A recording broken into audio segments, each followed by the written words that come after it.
नमस्कार, दिल्ली न्यूज में आपका बहुत बहुत स्वागत है। चलिए देखते हैं आज की 25 फटाफट काम की और महत्वपूर्ण बड़ी खबरों को। पर इससे पहले वीडियो को लाइक करना बिल्कुल ना भूलें। पाकिस्तानी नागरिकों को दिए गए 14 श्रेणियों के वीजा रद्द। भारत में कल इन लोगों का आखिरी दिन। पहलगाम में बढ़ते तनाव के बीच गृह मंत्रालय ने बड़े कदम उठाए हैं। गृह मंत्रालय ने पाकिस्तानी नागरिकों को दिए गए व्यापार, सम्मेलन, आगंतुक और तीर्थ यात्री सहित 14 श्रेणियों के वीजा रद्द कर दिए हैं। हालांकि हिंदू अल्पसंख्यकों को दिए गए दीर्घकालिक के साथ ही राजनयिक और आधिकारिक वीजा वैध रहेंगे। गृह मंत्रालय के आदेश के अनुसार सार्क वीजा रखने वालों को आज तक भारत छोड़ना होगा।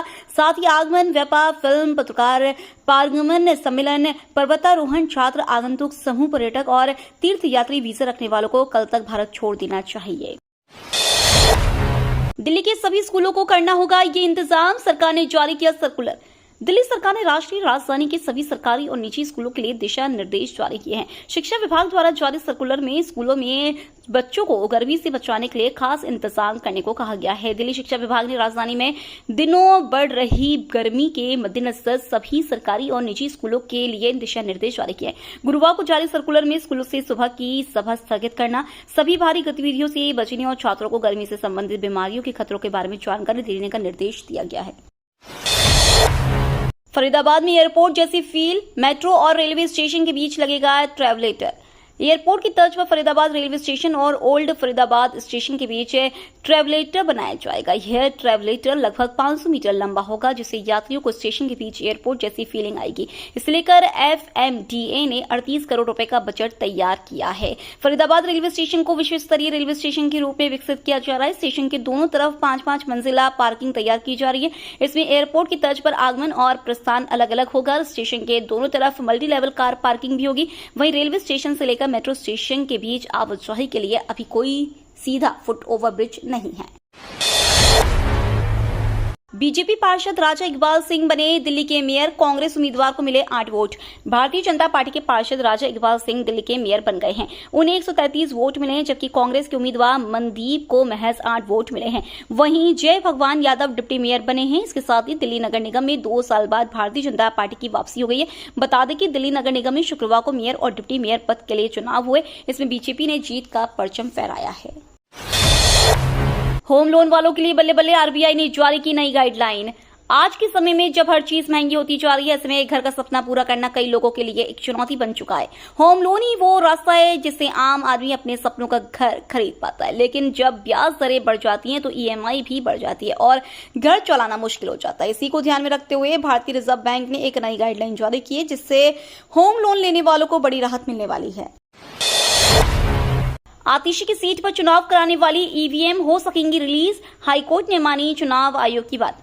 दिल्ली हाईकोर्ट ने शुक्रवार को चुनाव आयोग की तरफ से दायर याचिका में की गई उस मांग को मान लिया, जिसमें उसने दिल्ली विधानसभा चुनाव के दौरान पूर्व मुख्यमंत्री आतिशी के चुनाव क्षेत्र कालकाजी में इस्तेमाल की गई EVM को छोड़ने की मांग की थी। दरअसल विधानसभा चुनाव में आतिशी की जीत के बाद कुछ लोगों ने उनके निर्वाचन को चुनौती देते हुए उन पर भ्रष्ट आचरण अपनाने का आरोप लगाया था, जिसके बाद अदालत ने चुनाव में इस्तेमाल EVM और वीवीपैट को सुरक्षित रखने का निर्देश दिया था। हालांकि चुनाव आयोग ने अब एक नई याचिका लगाते हुए EVM के इस्तेमाल की जरूरत बताते हुए याचिका लगाई थी, जिसके बाद कोर्ट ने मंजूरी दे दी।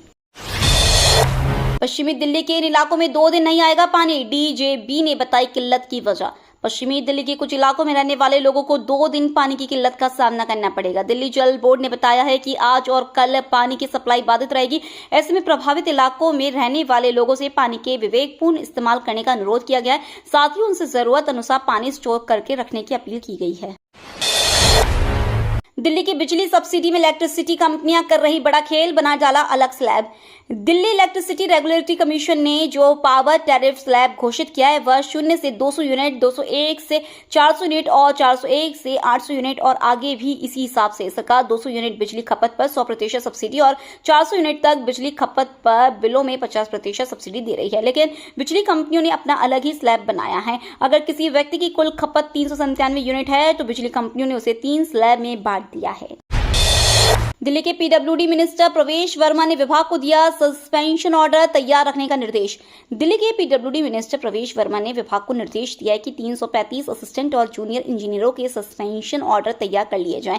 वर्मा ने यह निर्देश मुख्यमंत्री रेखा गुप्ता द्वारा मानसून की तैयारियों पर आयोजित एक उच्च स्तरीय बैठक के बाद जारी किया है। दिल्ली के मंत्री प्रवेश वर्मा ने पीडब्ल्यूडी को निर्देश दिया कि 335 असिस्टेंट और जूनियर इंजीनियरों के निलंबन आदेश पहले से तैयार कर लिए जाएं। यह आदेश मानसून के दौरान उन क्षेत्रों में जलभराव की स्थिति में जारी किए जाएंगे जहां इन अधिकारियों को स्थानीय प्रभारी के रूप में नियुक्त किया गया है। पहलगाम आतंकी हमले के विरोध में दिल्ली के व्यापारियों ने किया बाजार बंद। कश्मीर के पहलगाम में हुए आतंकी हमले के विरोध में देश भर में रोष है। इस हमले के खिलाफ दिल्ली के तमाम व्यापारियों ने शुक्रवार को बाजार बंद का आह्वान किया। पुरानी दिल्ली के चांदनी चौक इलाके में सभी दुकानें बंद रही, जिससे व्यापारियों का गुस्सा और विरोध प्रकट हो रहा है। पाकिस्तान ने भारत के लिए हवाई क्षेत्र पर लगाई रोक। अमेरिका के लिए अरब सागर से उड़ेंगे विमान। पाकिस्तान ने भारत से संचालित होने वाली उड़ानों के लिए अपने हवाई क्षेत्र को बंद करने की जो घोषणा की है, इस घोषणा के बाद भारत की तमाम प्रमुख एयरलाइंस ने अंतर्राष्ट्रीय उड़ान वाले यात्रियों के लिए एडवाइजरी जारी कर कहा है कि वे एयरपोर्ट के लिए रवाना होने से पहले एक बार एयरलाइन से संपर्क कर विलंबित समय के बारे में जानकारी ले ले। इंडिगो ने बयान जारी कर कहा है कि पाकिस्तान द्वारा एयर स्पेस बंद करने के निर्णय से हमारी कुछ अंतर्राष्ट्रीय उड़ानों पर प्रभाव पड़ा है। यात्रियों पर इसका कम से कम प्रभाव पड़े, इसे लेकर हमारी कोशिश जारी है। वहीं एयर इंडिया ने भी कहा कि अमेरिका, यूके, यूरोप और मध्य पूर्व जाने वाली उड़ानों के लिए अब यात्रा दूरी लंबी होगी। डीटीसी की पुरानी बसों में खुलेंगे food stall. Multi modal transit hub में बदले जाएंगे ये 2 ISBT। दिल्ली परिवहन निगम की पुरानी बसें जल्द ही फूड स्टॉल में बदली हुई नजर आएगी। परिवहन विभाग इन बसों को फूड कियोस्क में बदलकर आनंद विहार, सराय काले खां और कश्मीरी गेट ISBT पर तैनात करेगा। इसके अलावा 2 ISBT को भी मॉडल ट्रांजिट हब में बदले जाने का भी प्लान है। मुख्यमंत्री रेखा गुप्ता की ओर से बीते दिनों लॉन्च किए गए दिल्ली हीट एक्शन प्लान 2025 को परिवहन विभाग में लागू करने के लिए दिल्ली के परिवहन मंत्री डॉक्टर पंकज सिंह ने डीटीसी और डीमेट्स के वरिष्ठ अधिकारियों के साथ बैठक की। परिवहन मंत्री ने कहा कि गर्मी से जुड़ी चुनौतियों के समाधान के लिए डीटीसी सभी डिपो और टर्मिनलों पर डिजिटल वाटर कूलर लगाएगा। गुरुग्राम पटौदी रेवाड़ी को जोड़ रहे NH 352W से जुड़ा बड़ा अपडेट। NHAI ने तय की नई गाइडलाइन। गुरुग्राम पटौदी और रेवाड़ी को जोड़ रहा NH 352W इस साल दिसंबर माह तक बनकर तैयार हो जाएगा। यह हाईवे मार्च 2023 तक बनकर तैयार हो जाना चाहिए था, लेकिन अड़चनों और बदलाव के चलते इसके निर्माण में देरी होती चली गई। भारतीय राष्ट्रीय राजमार्ग प्राधिकरण द्वारा करीब 45 किलोमीटर लंबे इस नेशनल हाईवे को करीब 1000 करोड़ रुपए की लागत से बनाया जा रहा है। यह हाईवे द्वारका एक्सप्रेस वे पर सेक्टर 84 से शुरू होता है, जो गांव वजीरपुर से गुरुग्राम पटौदी रोड होता हुआ रेवाड़ी की तरफ जाता है। इस हाईवे पर 25 फ्लाईओवर और अंडरपास बनाए जा रहे हैं। फेसलेस स्कीम को नाकाम करने की कोशिश। सीबीआई ने IRS अधिकारी और एक अन्य शख्स को किया गिरफ्तार। देश में आयकर विभाग की फेसलेस स्कीम को पारदर्शिता और भ्रष्टाचार मुक्त बनाने के लिए शुरू किया गया था, लेकिन इस सिस्टम को कमजोर करने की कोशिशें भी सामने आई। सीबीआई ने इस मामले में बड़ी कार्रवाई करते हुए एक वरिष्ठ IRS अधिकारी और एक प्राइवेट व्यक्ति को गिरफ्तार किया। ये पहली गिरफ्तारी है जो इस घोटाले की जांच में हुई है। गिरफ्तार किए गए IRS अफसर विजेंद्र और प्राइवेट व्यक्ति दिनेश कुमार अग्रवाल पर आरोप है कि इन्होंने मिलकर कई बड़े इनकम टैक्स मामलों में टैक्स पेयर से पैसे लेकर उन्हें फायदा पहुंचाने की साजिश रची है। पहलगाम हमला, संदिग्ध खच्चर मालिक हिरासत में। जम्मू कश्मीर के पहलगाम में हुई आतंकी हमले को लेकर देश की जनता में आक्रोश है। आतंकियों की तह तक जाने के लिए सुरक्षा एजेंसियों जांच में लगी हुई है। इसी बीच खबर आ रही है कि सोशल मीडिया पर खच्चर वाले की वायरल फोटो पर पुलिस ने एक्शन लिया है। गांदरबल जिले की पुलिस ने संदिग्ध खच्चर वाले की पहचान कर हिरासत में ले लिया है। सोशल मीडिया पर वायरल फोटो के साथ दावा किया जा रहा था कि खच्चर वाले ने पर्यटकों से उनका धर्म पूछा था। खबराए पाकिस्तान ने अरब सागर में शुरू की फायरिंग ड्रिल। पहलगाम हमले के बाद भारत ने अरब सागर में अपने एयरक्राफ्ट कैरियर INS विक्रांत को उतार दिया है, जिससे घबराए पाकिस्तान ने अरब सागर में गवादर पोर्ट के पास फायरिंग ड्रिल शुरू कर दिया है। सैटेलाइट इमेज से पता चला है कि INS Vikrant Karwar naval base से अरब सागर की ओर बढ़ रहा है। विक्रांत पर MiG-29 और अटैक हेलीकॉप्टर तैनात है। LOC पर पाकिस्तान और भारत आमने सामने जमकर गोलाबारी। देश में पहलगाम आतंकी हमले के विरोध और गुस्से के बीच LOC पर भारत और पाकिस्तान सेना के बीच तनातनी शुरू हो गई है। पाकिस्तान की सेना ने कुछ जगहों पर छोटे हथियारों से गोलाबारी शुरू की। भारतीय सेना ने इसका करारा जवाब दिया। इस घटना में भारत के 2 जवानों को गोली लगने की सूचना मिल रही है। भारतीय सेना के अधिकारी आगे की जानकारी जुटा रहे हैं। उधर पहलगाम आतंकी हमले को लेकर देश में जगह जगह पर विरोध प्रदर्शन हो रहे हैं। लोगों में काफी गुस्सा है। भारतीय सेना का हल्ला बोल, मार गिराया लश्कर का बड़ा कमांडर, पहलगाम का बदला शुरू। पहलगाम आतंकवादी हमले के बाद भारत सरकार के अलावा सेना भी एक्शन में है। खबर है कि शुक्रवार को बंदीपोरा में सेना को बड़ी सफलता लगी है। सेना ने LET यानी लश्कर-ए-तैयबा के कमांडर अल्ताफ लल्ली को मुठभेड़ में मार गिराया। खास बात यह है कि पहलगाम अटैक की जिम्मेदारी भी लश्कर से जुड़े द रेजिस्टेंस फोर्स ने ली थी। बुधवार को आतंकवादियों ने 26 मासूम पर्यटकों को गोलियों में से भून दिया था। 22 अप्रैल को हुए नरसंहार के बाद से ही घाटी में भारतीय सेना ने अभियान तेज कर दिया है। दिल्ली में सड़कों को लेकर रेखा सरकार का मास्टर प्लान तैयार, अब जल्दी नहीं टूटेंगी, मरम्मत का खर्च भी घटेगा। सड़कें ज्यादा दिनों तक चले, इसे देखते हुए राष्ट्रीय राजधानी में प्लास्टिक वाली सड़कों का दौर शुरू होने वाला है। इससे सड़कों की उम्र 2 साल और बढ़ जाएगी। जल्द टूट जाने की समस्या से भी निजात मिल सकती है। प्लास्टिक मिक्स सामग्री की सड़क बनाने के लिए दिल्ली सरकार CRRI से मदद लेने पर विचार कर रही है। CRRI भी इसके लिए तैयार है। जल्द ही बैठक होने की संभावना है। कुछ साल पहले CRRI ने प्रयोग के तौर पर दिल्ली कैंट में ऐसी सड़क बनाई थी, जिसके परिणाम बेहतर आए हैं। अब LOC को मानने के लिए बाध्य नहीं भारत, पाकिस्तान पर भारी पड़ेगा शिमला समझौते का निलंबन। पाकिस्तान की ओर से भारत संग द्विपक्षीय समझौतों को स्थगित करने के अधिकार का उपयोग बिना सोच विचार के उठाया गया है। दरअसल दोनों के बीच 1972 में हुए शिमला समझौते का निलंबन आतंकियों की पनाहगाह पाकिस्तान को भारी पड़ सकता है। शिमला समझौते का मुख्य बिंदु नियंत्रण रेखा की पवित्रता को बनाए रखना है।